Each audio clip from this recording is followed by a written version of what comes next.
Untuk topik yang kedua dalam game design and development process, game design and development 2D, kita akan pergi kepada proses dia pula. Macam minggu lepas kita dah belajar tentang apa itu game design, apa itu game development. So hari ni kita akan tengok dari segi dia punya proses pula. Okay, learning objektif kita pada hari ini adalah untuk define the game design and game development. Okay, identify the game good game, lah, benda tu kan. Identify the good game design aspects. Dan yang ketiga, select the appropriate game development model. Okay. Walaupun dah diterangkan minggu lepas, kita refresh balik. Game design dan juga game development ni adalah dua orang kata tu role yang berbeza. Game design dia lebih kepada conceptual design of things. Maknanya dia akan tengok dari segi mekanik, dari segi estetik, core concept, okay, character level and narrative. Manakala game development pula dia involve bringing yang idea yang kita letakkan dalam bentuk storyboard, mungkin dalam bentuk flowchart tu tadi ke bentuk yang sebenar. Okay, refer to the making of game from the animation through to engine programming. Okay, so dua benda ataupun mungkin ada antara kita ni yang dia kata dia balance. Maknanya dia boleh jadi designer, dia boleh jadi developer. Tapi sesiapa yang rasa macam dalam satu team tu dia memerlukan designer dan juga developer ya.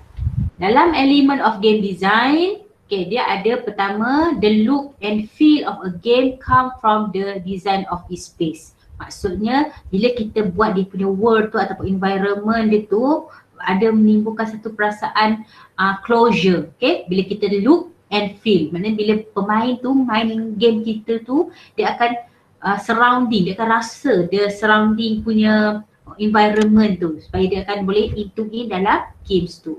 Yang kedua, component. Component tu dari segi part of your game like ya macam avatar, macam dia punya asset, macam dia punya character.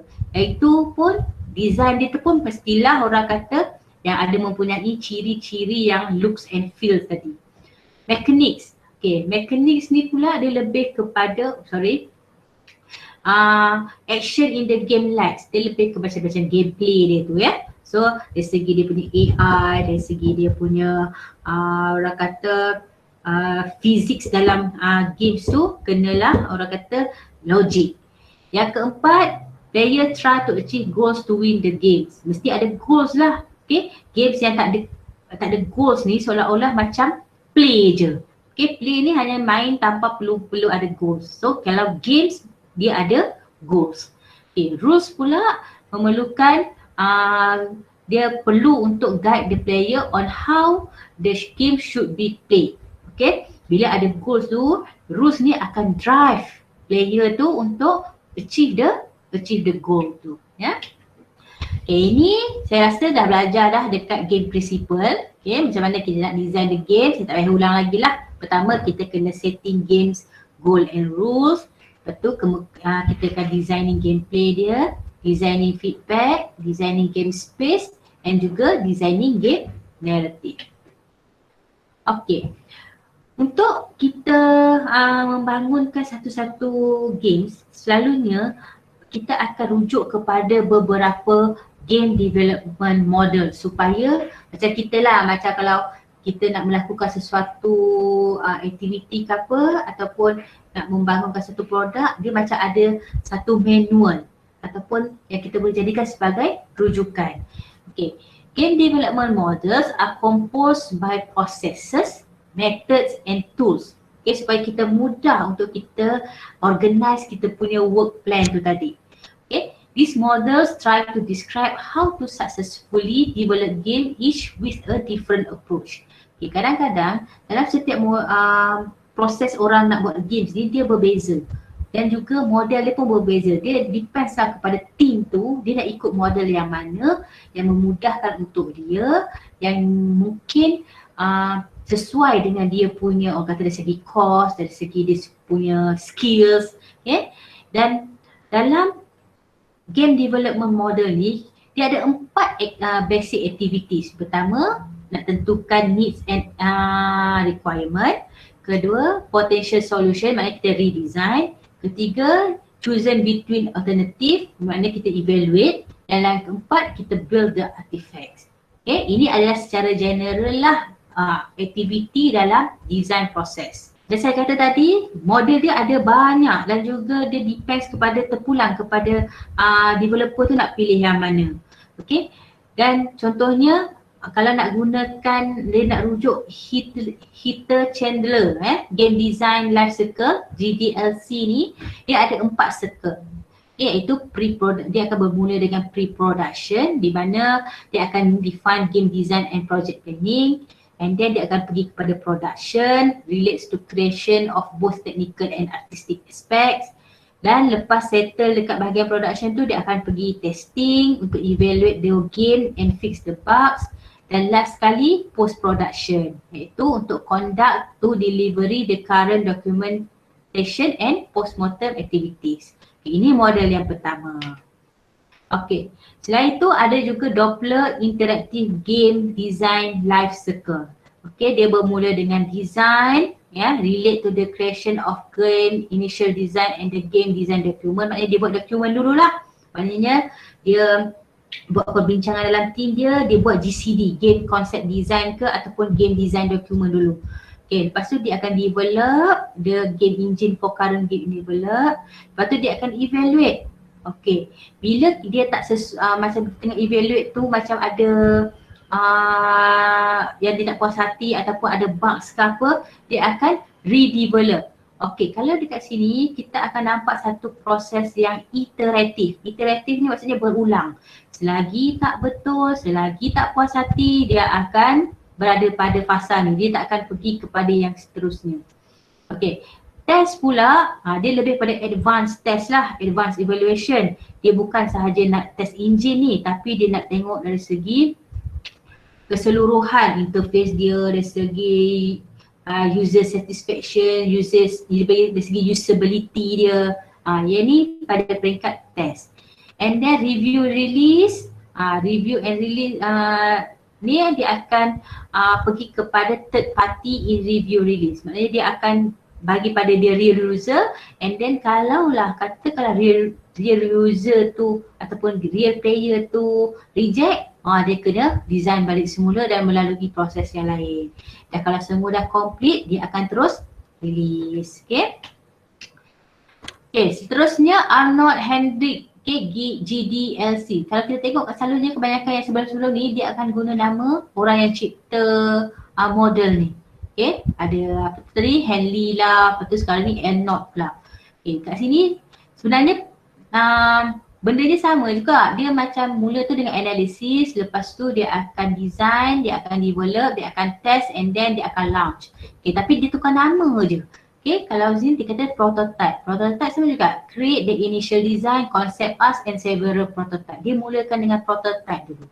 Then dia pre-production ni make the documentation. Okay, kat sini dia buat documentation. Lepas tu dia production, dia construct asset, source code, okay, identification of those aspect.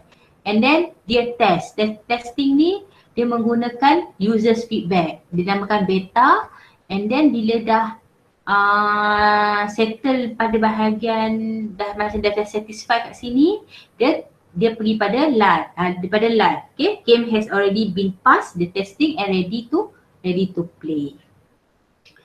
Okay, yang seterusnya build game studio GDLC. Okay, kat sini dia ada 7 ke? Tak, ada 6. Ada 6 fasa. Fasa pitch. Okay, fasa pitch ni dia create the initial design and game concept. Lepas tu pre-production dia akan dia buat game design, concept art dan juga game design document. Maknanya dari segi documentation lah.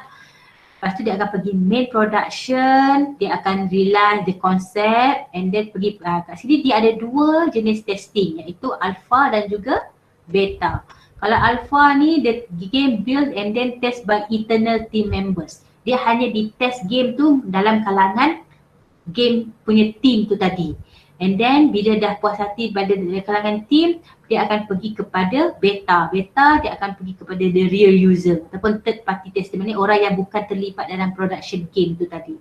And then bila dah dua-dua dah puas hati, dia akan launch the game, iaitu pada peringkat master. Okay. Kalau yang ini pula Juge Studio Game GDLC ni, dia pendek je, dia ada 3 fasa: pre-production, production dan juga post-production. Tapi dekat dalam 3 fasa ni dia lebih, orang kata lebih details lah. Kalau kat pre-production tu dia ada buat GCA, okay, game concept analysis, JDD, lepas tu dia ada banyak buat documentation. Okay, kalau kita tengok kat situ lah, kita ada buat flow and wireframe document, finalizing, mana dia lebih kepada research dulu. And then bila dia dah dapat apa benda keperluan yang dia nak buat, and then dia terus pergi pada production. Dekat situ dia akan start lah untuk design, untuk develop, okay, dia tengok dari segi level design, UI design, okay. Then last kali dia akan pergi pada testing, okay, pada post production. Dia akan tengok dari segi UAT. UAT ni user T tu test. Itu saya tak ingat lah. UAT tu macam testing lah Q&A testing, QA testing. QA tu stands for quality assurance. Yang macam kawan-kawan kita tadi itulah yang banyak pilih, yang suka fix bugs and glitches tadi tu. And then dari segi monetization, lepas tu dari segi dia beri support and maintenance. Ini ada bahagian post production. Dalam yang Jugo Studio Game Design and Development Process ni, dia punya core dia adalah pada part production tu. Okay, selain daripada yang model-model ni tadi, ada juga yang menggunakan user centered game design model. Kalau kat sini kita tengok dia ada 4 fasa: observational studies, hasil dia dari segi research tadi lah, dari segi purpose, apa dia punya goal of the game, social interaction, okay, and then conceptualization, okay, maknanya game task that correlates to learning, okay, game specification, and then dia akan pergi pada prototype, and then usability playtesting, okay. Ada juga AD model. AD model ni, A ni stands for analysis, D design, D development, I implementation dan E evaluation. Okay, rapid prototyping pula, rapid dia ada dia ada 4 fasa. 1 prototype, 2 review, 3 refine and iterate. Kalau dah settle 3 benda ni, ataupun kalau tak settle kena ulang nampak rapid kan, ulang and then deliver. Okay, kalau agile pula dia pergi kepada concept development and then design. Okay, kalau kat sini dia ada start ke apa, dia akan patah balik ke concept development. Okay, kalau dah settle kat sini dia akan pergi ke implementation. Bila implementation dia akan pergi testing. Kalau testing yang ada benda yang tak sesuai, dia akan pergi balik pada implementation. And last sekali, deployment, ya. Okay, secara orang kata yang tadi tu kita tengok model saja, tapi dalam yang rajah yang saya tunjuk ni adalah orang yang terlibat dekat dalam model tu tadi. Okay, contohnya kalau dari segi analysis, video game specification, video game architecture, okay, tools and methods ni adalah orang yang terlibat adalah artis, designer, technician, architect dan juga tool vendor. Okay, then pergi pada game designer. Lepas tu dia pecah kepada 2, software design dan juga content creation. Okay, content creation ni tersegi bagi software engineering, artist. Lepas tu pergi pada user testing. Okay, user testing yang terlibat ni designer, tester dan software engineers.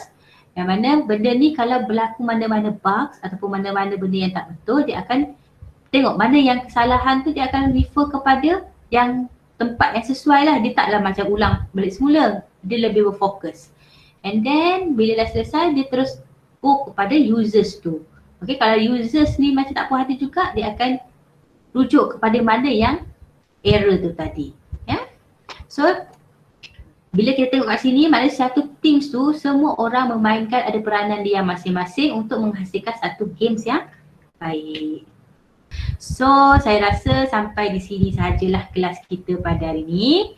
Okay, Kalau nanti saya akan upload dekat dalam Facebook, saya harap nanti boleh tengok-tengok lah. Okay, kalau saya cakap laju sangat ke, kalau saya ada yang tak faham, boleh tengok kat sana balik. Kita jumpa minggu depan. Stay safe semua. Okay, Assalamualaikum. Okay, baik doktor. Terima kasih. Waalaikumsalam. Terima kasih doktor. Terima kasih doktor.